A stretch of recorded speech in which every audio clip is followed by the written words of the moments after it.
কয়েক মিনিটের ঝড় বৃষ্টিতে তছনছ পুরো এলাকা। ব্যাপক ক্ষতিগ্রস্ত পটাশপুর এর বামুন্দা গ্রাম।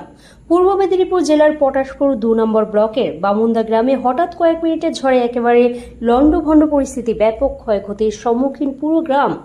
মঙ্গলবার বিকেলেই হঠাৎ কালো মেঘে ঢাকলো আকাশ। এরপরেই শুরু হলো দমকা হাওয়া ও বৃষ্টি। ভেঙে পড়ল একের পর এক ছোট বড় গাছ। 10 মিনিট ধরে চলে ঝড়ো হাওয়া, যার কারণেই ওই গ্রামের বিভিন্ন এলাকায় অনেক বসত বাড়ির ওপর গাছ ভেঙে পড়ে।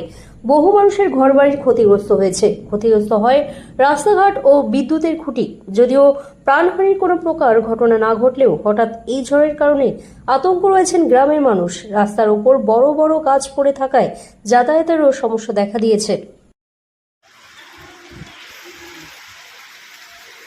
আচ্ছা আচ্ছা, না না না না, এটা রাস্তা ওদিকেও তো হয়েছে, শ্রীরামপুরে একটা ভেঙেছে, এখানে বেশি কোণে ভেঙেছে।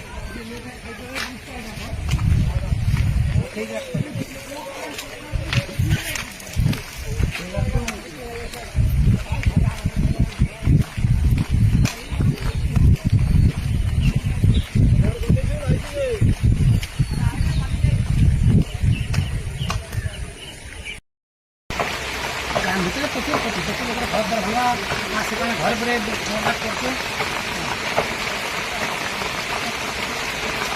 ও ভাই রে।